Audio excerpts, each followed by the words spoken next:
Welcome, students. We are thrilled to have you attending our session today on election security and what happens when disinformation runs for office. We are very pleased to have Mr. Mike Matthews, the Protective Security Advisor for the state of Nevada, with us today. But before we get started, Chelsea, you have an announcement from NSF. Yeah, NSF just wants to thank the sponsors for this event that have made it possible, the Reno-Sparks Chamber of Commerce, Mission Support and Test Services, who run the Nevada National Security Site, and Ted Morse, Larry Struve, and Norman Janziomek. Thank you for your support. Fantastic. Thank you very much. So with that, Mike, I know the students have had an opportunity to watch your introductory video, which was great. I really appreciated you talking about election security and disinformation. I was very pleased to hear your former boss, Chris Krebs, on NPR this morning. Talking about something totally different. He was talking about pipeline security.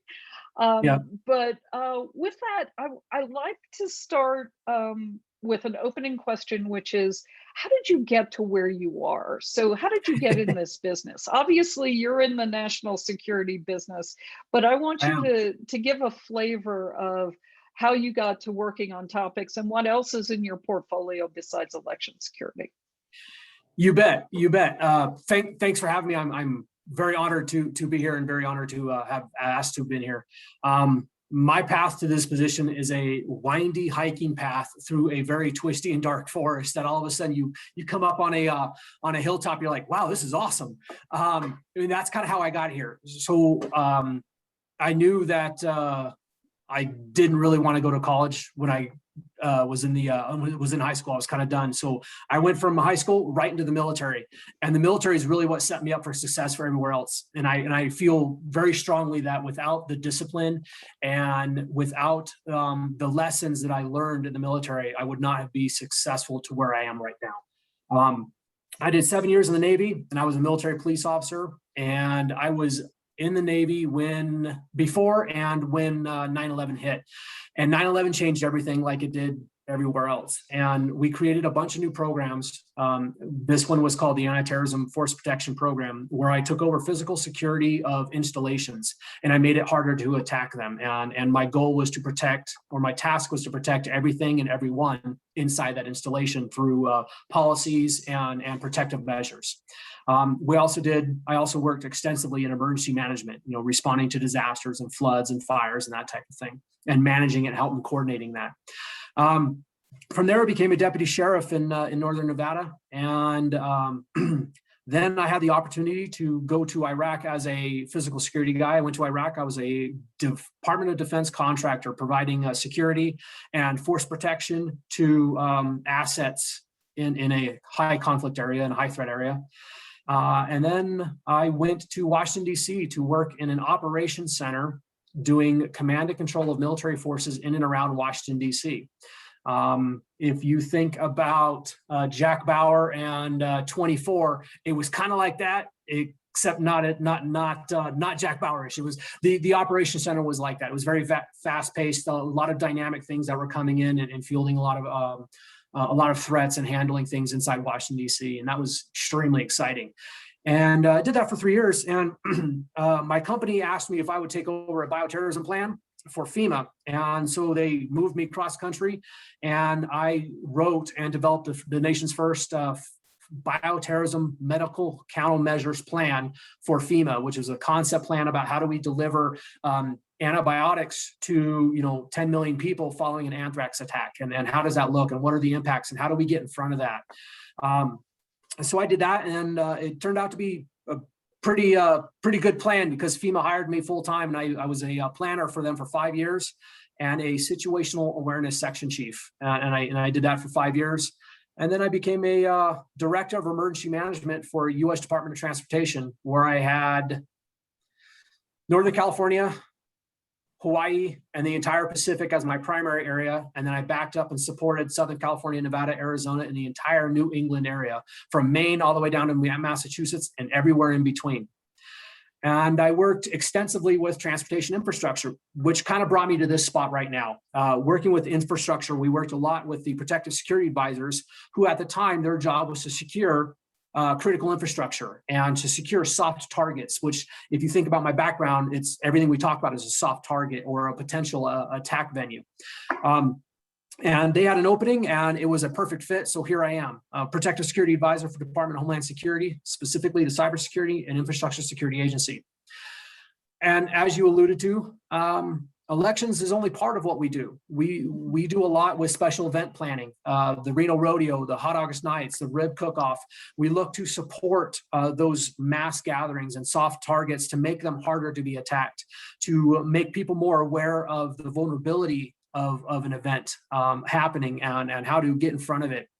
Big events, we bring in federal assets like explosive sniffing dogs from the ATF or the TSA, and we bring them in to help augment local law enforcement so they can free their officers to do other things. So we have more presence out there and we have we're a capability enhancer. We work a lot with going to manufacturing plants or substations or water treatment facilities. And we do physical security assessments where we look at vulnerabilities that site has and we make it harder to be attacked. We recommend to them ways to strengthen their fence or to strengthen their lobby. So if something were to happen, it's isolated or it's limited or it doesn't happen at all because somebody looks at that venue and says, that's too hard, I'm not going to do that. We do a lot with insider threats too. We do a lot with cybersecurity. Obviously, Cybersecurity Infrastructure Security Agency, a vast majority of what we do is cybersecurity, and we have a huge team of experts that do that. We support houses of worship and we support schools and government buildings. And if you could think about anything that supports our way of life, whether it's a gas station, to a school, to a house of worship, to a mall, chances are it falls inside my portfolio and we find ways to secure it and make it safer for the general public. My job is to be knowledgeable about threats and ways to attack a place so the public doesn't have to, and they can just go about their life not having to be scared and worried all the time. That's my job. Excellent. Thank you, Mike. I really appreciate that history. And for the students, there are lots of different career paths out there and different ways to come and stay engaged in a range of national security related topics. So please explore widely as you go out into the big, bold world. So with that, we're going to ask you a few questions to follow up on what you talked about for the election security. I'm going to start with really, we entitled this election security and what happens when disinformation runs for office. How are you in CISA and the branch in government and the colleagues that you work with really, we understand the physical security and how much effort you went in to make sure places were secure and ballots were secure and all this, but it seems as though we have this massive disinformation campaign going on. CISA is working really hard on this, but what do you see as the most important things moving forward so that we can restore confidence in our elections, which is part of underpinning election security? Absolutely. That's a really, when we think about election security, there's so much at stake. There's not, like you alluded to, there's physical, there's also a tremendous cyber piece. And the other piece is this disinformation. And it is so hard to combat disinformation. We really have to have the cooperation of social media, but it really comes down to you and me. It comes down to all of us to understand what disinformation is, understand what misinformation is, understand what malinformation is, and the difference between the three, the intent behind each of them, and the roles they play in our decision-making process. And when we understand those, we can start learning ways to fight them. And when we fight them, we can become better informed to we restore confidence in the election process because we're focused on being an educated person. And when we're educated, we have confidence in our vote. We have confidence in our neighbors' votes. We had an honest discussion with our neighbors, with our friends, with our family. And when we have those discussions, we understand that they view facts a little bit differently, but they're facts rooted in facts and in truth, and they're not disinformation. They didn't get their information from Twitter or from Reddit or anything like that. They got it from a reliable source. And when we start working down those things, we could say our side lost the election, but you know what? It was done with good intent, and it's okay to have that conversation. And that's one of the big ways we restore that confidence. When we remove rumors about tampering, and we remove rumors about hacking or rumors about whatever, we can say that group honestly lost the election, or this group honestly won the election. And that's really what's important, because when you say when they honestly won, you have faith in the confidence, you have faith in that process, and that's what it comes down to. The former director of CISA, Mr. Chris Krebs, stated that the election was not to produce a winner; it was to convince the loser that he lost or she lost. And that's really what we've struggled with. When there is concern and rumors and misinformation or any type of bad information about the election process, there's no confidence in that. And that really undermines our election process. So it's key that we understand the information coming into our ears, into our brains, that are driving our decisions. It's key to root that out, and it's key to trust our neighbors that are going to do the same. And that's how we start to restore the confidence, to dispel rumors. Excellent. Thank you, Mike. Sarah, do you have a question?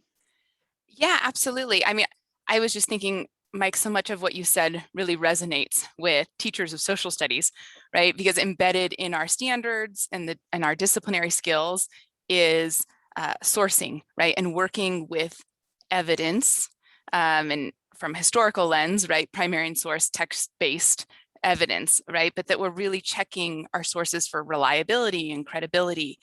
So one of the questions that I think teachers get a lot, and students, right, as well, is what tools are out there that might help us navigate social media and maybe check for reliability and credibility when we're on Twitter or Reddit or things like that. Do you have any suggestions?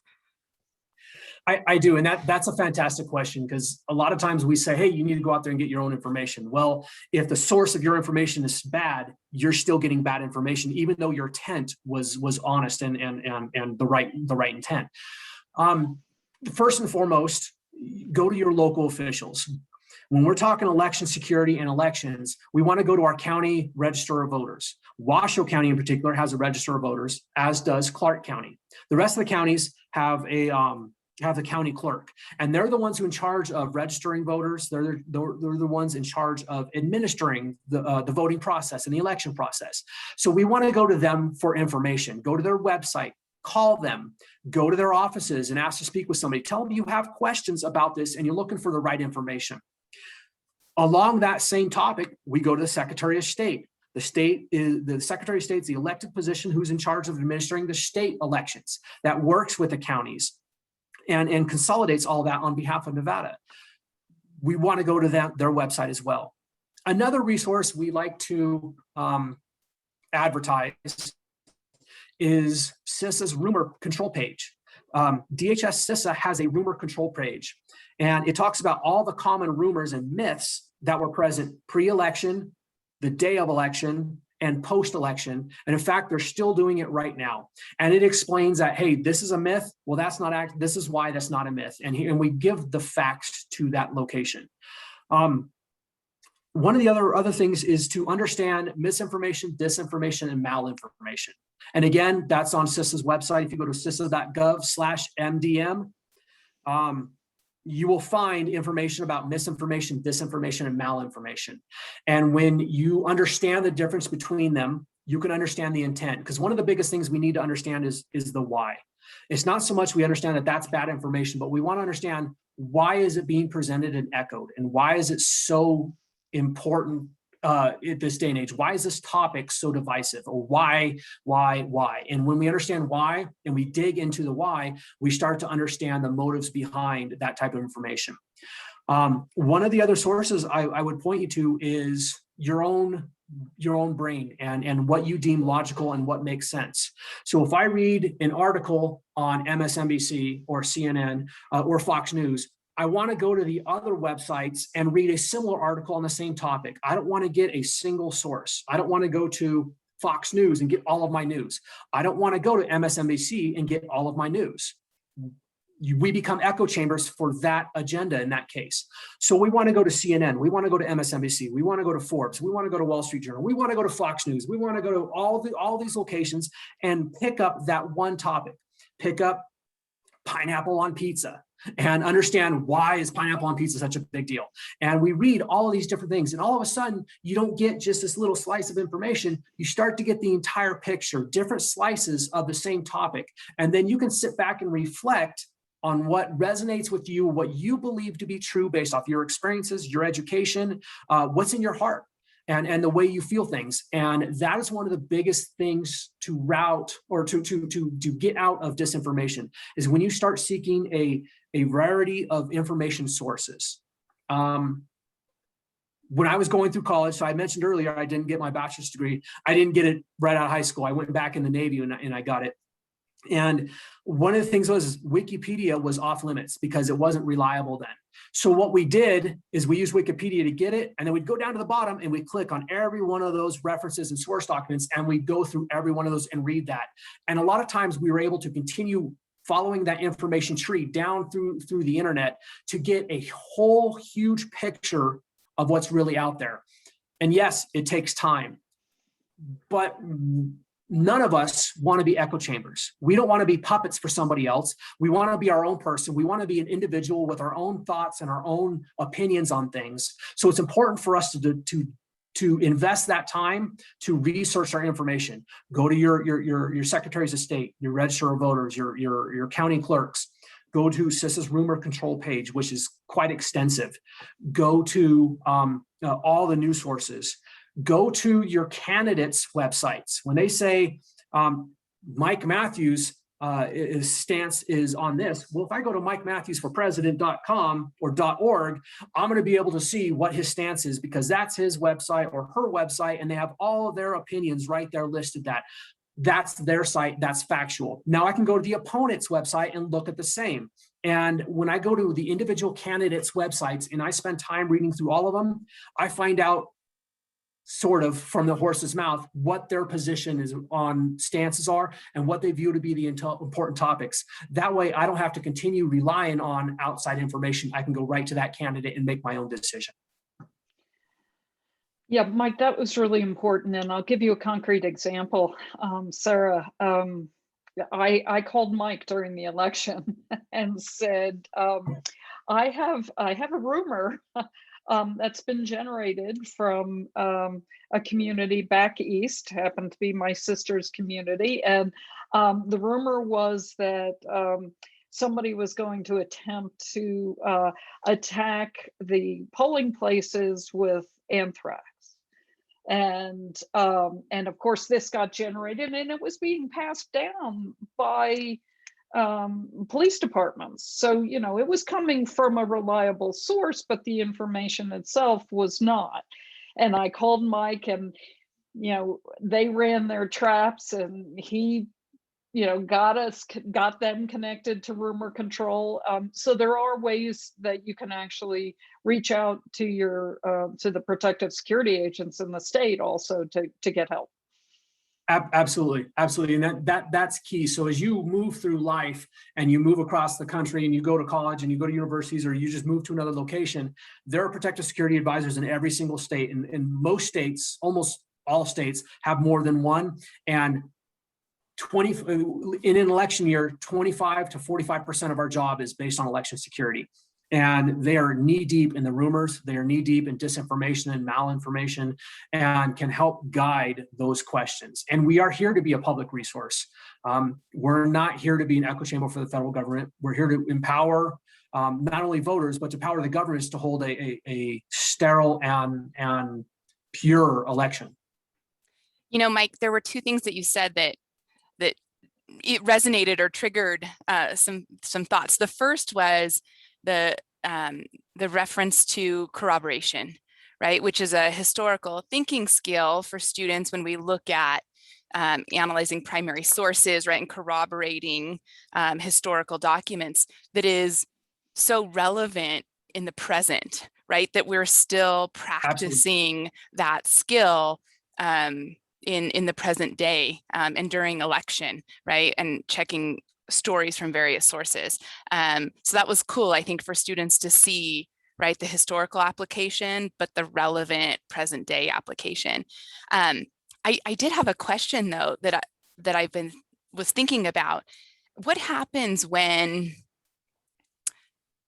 those government agencies are under fire, like the Georgia Secretary of State is being called out in ways, you know what I mean? Like that adds a whole nother layer and element, right? That challenges us to figure out what's really going on. It absolutely does. And the easy answer is to say that's an FBI problem. And next question. The honest answer is intimidation is huge. And Dr. McCarthy talked about that when she talked about the anthrax scare. That is an attempt at voter intimidation. It originated,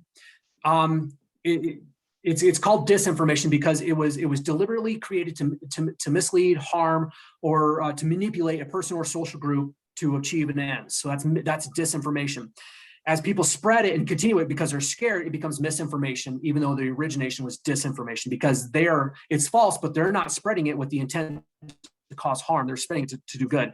And so we see intimidation as a huge piece of disinformation and misinformation.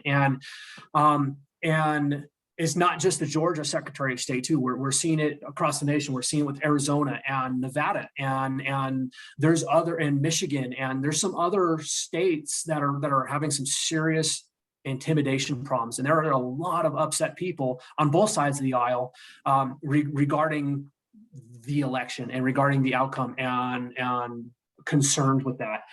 And so it's critical, and this is kind of be more of a government type of solution, but it's critical for those entities to document and report that to the FBI, because that becomes a federal crime and a state crime for voter intimidation. It becomes a crime under federal law for elected official intimidation. And there's a lot of federal things that the FBI can do just in that arena. And it's critical that that's just part of elections nowadays. That's not okay. One is it's not only okay, but two, it undermines the election process moving forward to allow it to continue. So it needs to be rooted out. It needs to be eradicated, and it needs to be addressed. And that's what that's the FBI's. That's their ball. That's one of their strong suits is looking at corruption and looking at those types of things. But it happened, Sarah. It happened in Mike's own agency. The head of his agency was summarily fired after he announced that this was the most secure election ever. Go ahead. And that was challenging. That was challenging. But to their credit, the local protective security advisors kept an even keel. Were still there. Were still trusted sources of information, even if the director was removed. I would say, generally speaking, and I'm biased as a protective security advisor, but all of us, at least in the ones I work directly with, are able to remain completely neutral and to do the job we're entitled to do. And I think that's super important, and that highlights the credibility of the programs, the credibility of the support behind election security, and it also highlights and enhances the credibility of elections moving forward, that there are neutral people out there looking to secure the election on behalf of the American people. I think as voters and future voters, we have a duty to ensure that voter intimidation doesn't happen. And so that means we have to report it when it does happen in our presence. We have to, just like bullying, we have to say that's not okay. And we have to be able to stop that disinformation or misinformation and those rumors moving forward. And Sarah, you talked about checking your sources and stuff, and I think that's such a huge challenge, going back to that topic, in this day and age that wasn't in our parents' generation.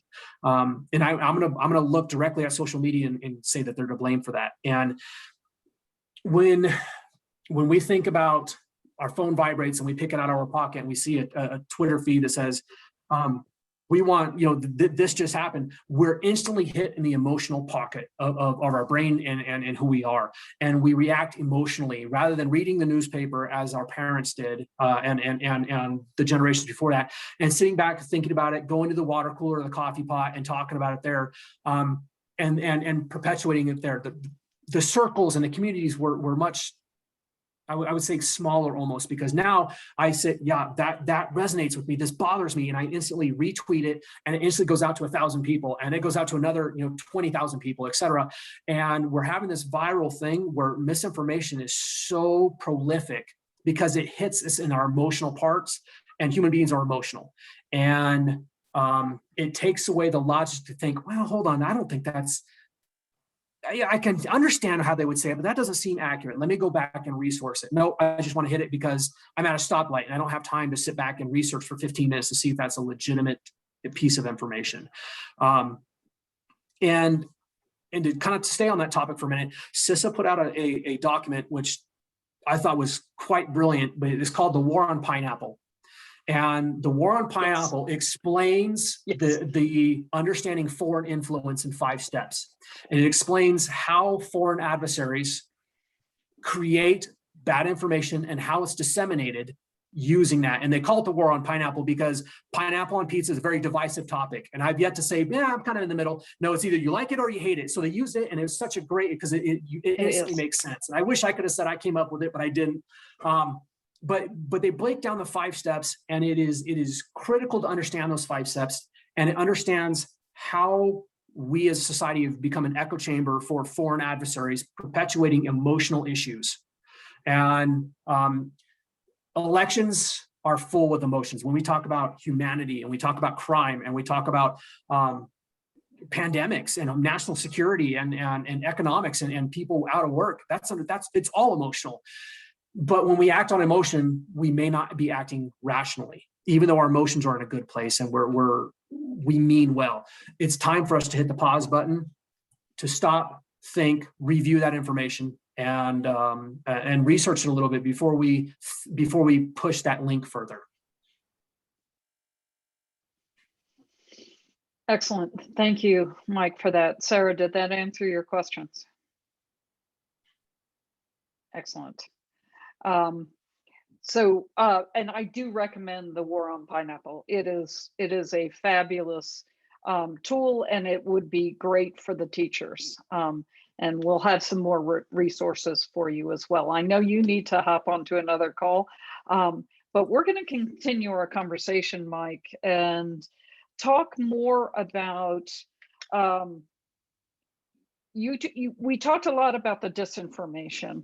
There's been, and the rumor control, but there's been rumor control about in election security, about voting machines and all this sort of stuff. You're talking to a generation who's probably headed off to vote for the first time, potentially, this year, maybe next year.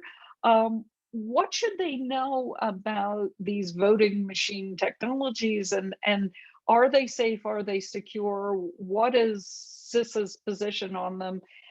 Some of them look like they've been around since the 1820s, and some of them look like they came off the Starship Enterprise. So talk to us a little bit about voting machine security, if you would. You bet. So first and foremost, voting machines are secure. They're secure because they are not connected to the internet. They're what we call air gapped. A lot of your manufacturing and your water treatment facilities and stuff like that, those capabilities are air gapped, so they're not connected to the internet. So it's extremely difficult to have them hacked. They go through a special audit process, a cybersecurity audit process. There are what we call sensors on machines and networks that detect if someone has gotten into your system. Kind of like a camera system. You have a camera system around your business or your house or your school. It doesn't stop somebody from coming in, but you can see that they came in, and then you can take remedial action after that. These sensors do the same thing. They let us know if anybody's come into the outgoing lane, so to speak, and it alerts them, so they're able to stay on top of that.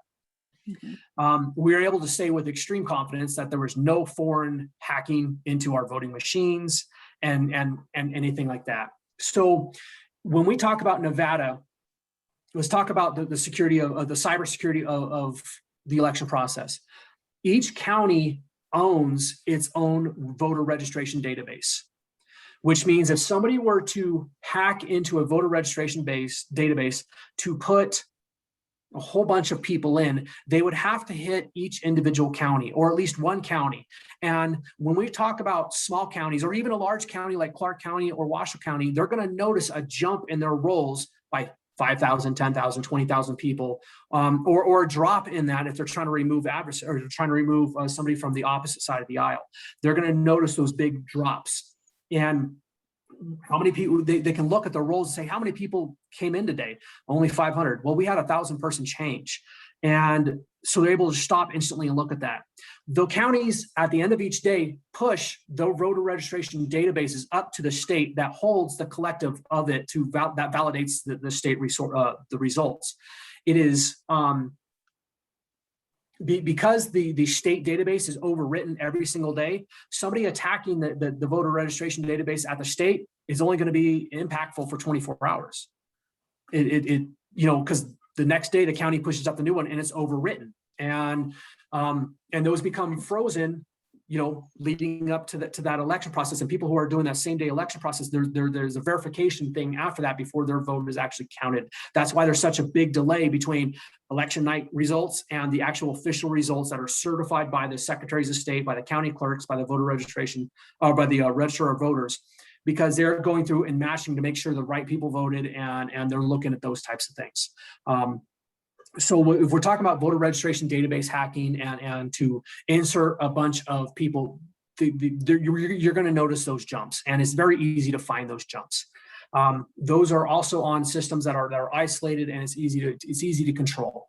Our voter machines are controlled by, not controlled, they are updated by the counties. They are updated by the companies that developed that software that goes through a special audit process and a screening process. So there's a multi-layer, I don't want to say quality assurance, but there's a multi-layer quality assurance process that verifies that that information is going in. It's not, there's not secret code in there to let people in the back door and that type of thing.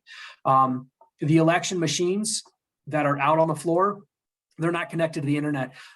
Their memories are pulled into another machine that are counted at the end of election day or the end of the early polling days and stuff, and then they're it's removed. So it's nearly impossible for somebody during the election to go into a machine and to change what's on that machine. And that's why we have those extra days to do that. So they go through, they verify the results, they verify that people that were voted were on the voter registration database, that the voter registration database has not been tampered with. They go back and look at the census, they look at all these things. There's a very in-depth process that prevents that sort of thing.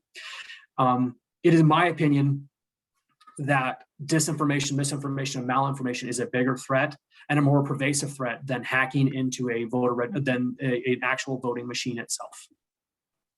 Yeah, that's a really good point. But I did want to address that point because that's also part of the big lie conspiracy was It is, and the rumor control page kind of addresses that much more succinctly than I certainly did.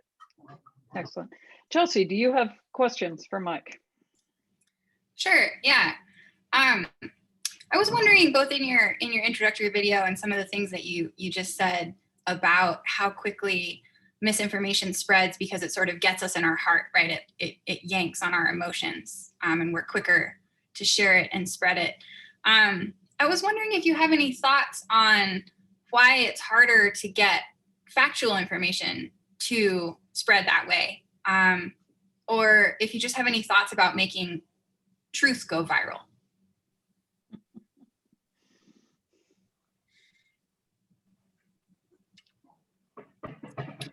I think trying to get truth to go viral means it's countering something. So if my truth is, if I'm trying to disseminate truth, it's probably in reaction to something. And it would imply that I'm trying to put water on a fire that's already going. And that's extremely difficult. And I think that's one of the reasons. And by the time the truth comes out, the fire is already gone. People are already angry, and it's done and over with. And the truth isn't interesting. In my opinion, it seems to be that people aren't truly interested in finding out, because it's not, the emotional piece is already come and gone. I think I'm having an internet connection problem here. I'm getting some warnings. So if I drop, I apologize. No I'll try to come back. And reaction beats reaction. And so for us to get the truth out there, we've got to be first. And we can say, hey, these machines are secure and all these other things. But people are like, nobody cares, because why do I care? Of course, the machines are supposed to be secure. That's kind of like what their job is. Of course, DHS is looking at cybersecurity. That's their job. But the moment something happens, people are interested. What do you mean that broke? Or what do you mean that happened? And because it undermines that. And now we have to, no, that's not what happened. That's not what happened. Well, how can I be so sure? Because this piece of information out there.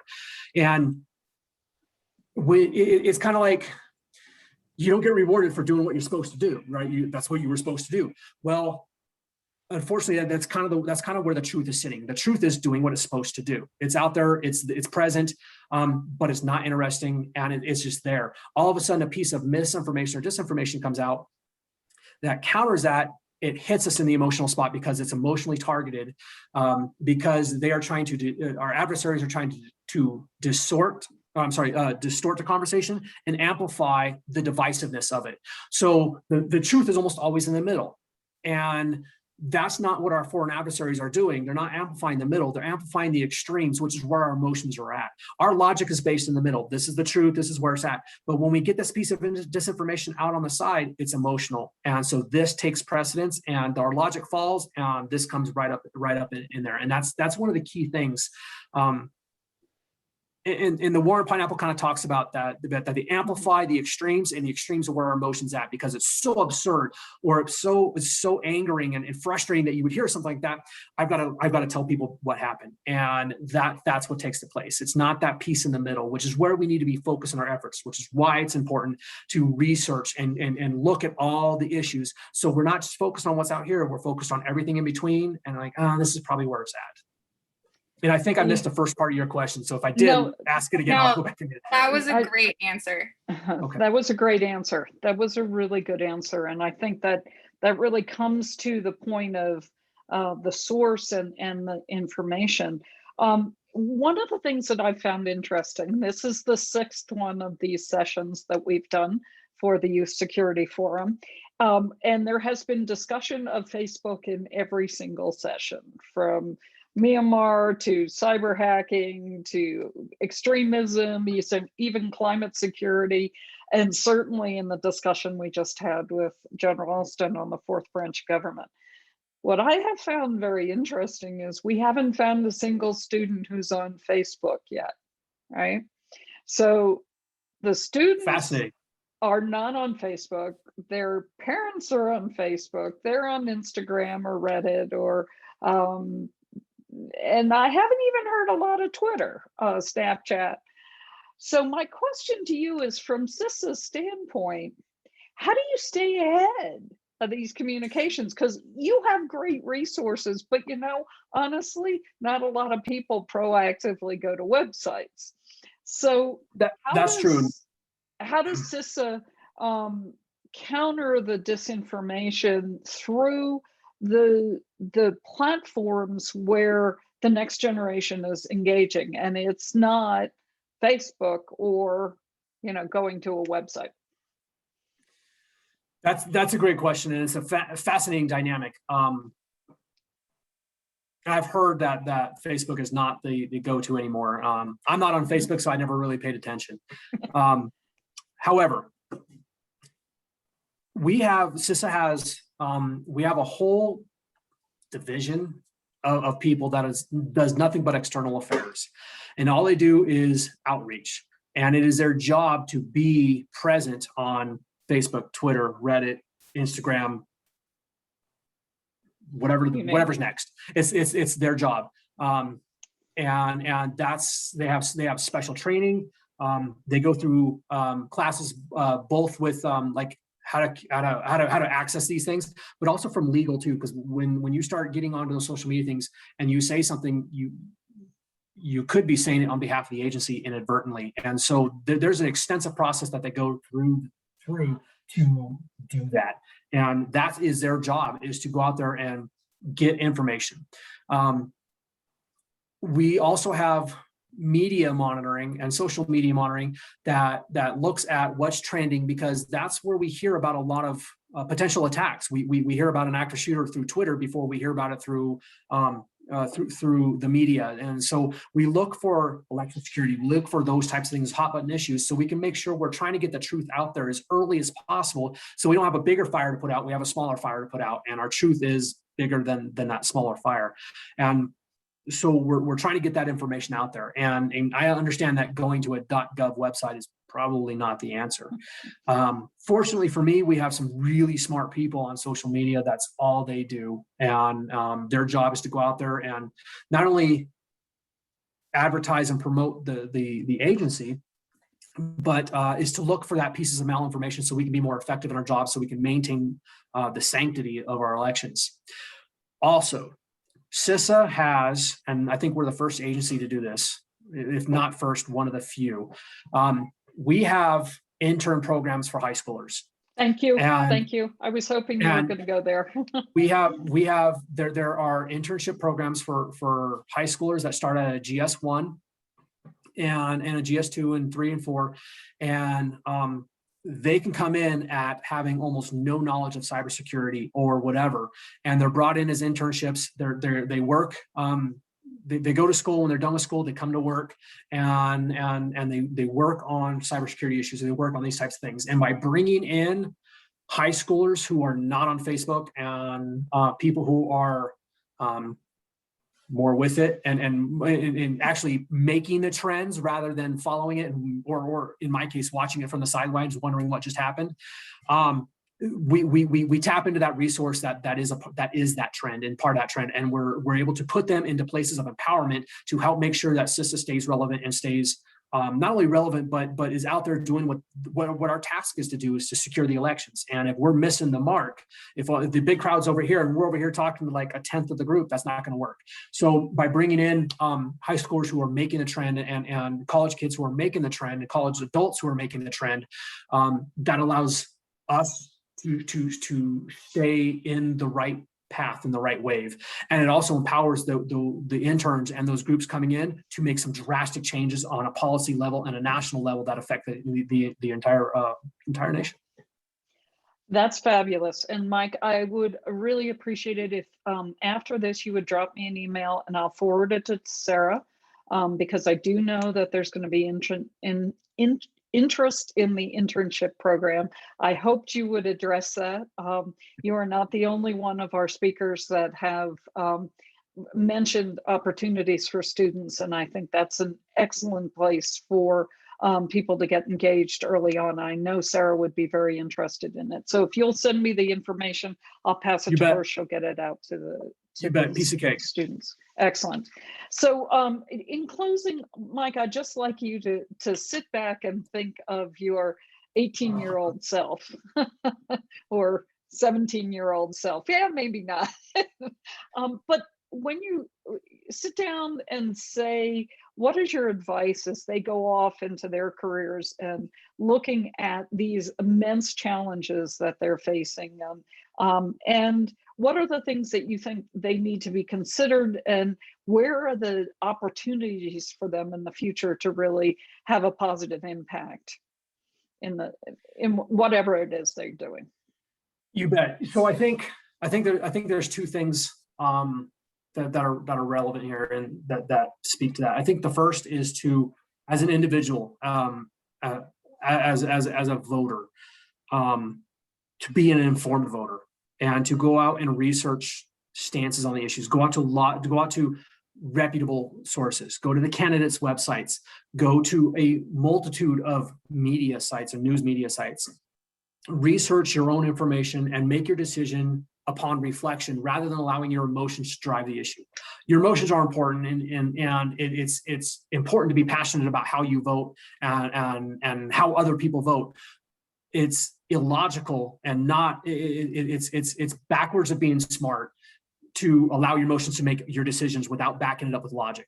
If you say, I'm passionate about this and I think this is the right, path for us, and you back it up with all these facts that are reputable, that's the sweet spot, and that's where we want to be. So I think that's the most important part, to go out and actually make a difference in the world and make a difference in national security, is to be an informed voter and to vote with your heart and your mind, not just what's on your phone or what's in your heart. It's critical to really be informed, because I think the more you dig, the more you find that the issues aren't out here, they're right here in the middle. And the more we dig into them, the narrower that gets and the smarter you become. Secondly, is to play to your strengths. And if you are crazy interested about cybersecurity, then find a job or pathway that speaks to your strengths. And if you're good at that, then run with it. And I think that, and I've been telling this to my high schooler, that my son, that just saying I want to get into cybersecurity, that's not enough. You need to understand what piece of cybersecurity do you want? Because cybersecurity is like saying, I want to work in law enforcement. Okay, do you want to be a deputy sheriff? Do you want to be a police officer? Do you want to be a state trooper? Do you want to work for the federal government? Do you want to work for the state government? Do you want to work for the fishing game? Do you want to be a contractor? There's so many different gamuts of that. Well, there's so many different gamuts of cybersecurity. Do you want to work in policy? Do you want to work in red teaming? Do you want to work in information security, et cetera? Do you want to protect proprietary information? There's so much to do. So finding out what really interests you, and then what you need to do is map out that pathway. Because a lot of people say, well, I want to work on a red team and I want to do ethical hacking. Okay, well, do you know all the certifications you need to get there? Do you know that timeline? Do you know how much it's going to cost to obtain those certifications and maintain those certifications? Do you know what it pays? Because if you want to do something that's going to cost $150,000, you're like, maybe that's not really what I want to do. Or it's going to take 15 years to get to that spot. Well, I want to be effective in 5 years. Okay, we'll find that 5-year path and continue working on your 15-year goal. So find what your strengths are and what you're interested in, and then research what you need to do to get there. And I bring this up because I hear all too often is, I want to do this, and there's not really the path to get there because they haven't figured that out yet. What schools offer that program? What certification programs or associations offer that program? How hard is it to get? What's the average timeline it takes? Map it out so you can attack that pathway in that career and affect national security with efficiency. These pathways were not present when I was there. That's why my path was a windy, dark path. It was dark not because it was bad, it was because I was blind. These positions either didn't exist, or they were so streamlined. It was a weird way you fell into it. So there's no real way to say I want to do that, because it just happened. And you just fell into that position. You heard about it, you applied, you got in, and other than that, it didn't really exist. These positions exist now. There's pathways to these positions. So find your position, research the pathway that gets you from where you are now to that position, and run after it. And I think that's one of the biggest ways you can you can affect change and make a difference in national security and society as a whole, is to be an informed voter and be efficient in your process. So you're not wasting time that you could have spent pursuing your goals, where you get frustrated, you get angry, and then you end up settling and you never truly reach your true potential. So reach your true potential, research what it takes to get there, and run after it. Excellent. Fantastic advice, Mike. Thank you very much. And thank you for sharing your winding path. It may have been dark, but we are very glad you are in the light now, and you were able to share this with us. So really appreciate your time. Good luck, students. We look forward to engaging with you again soon. All right. Thank you.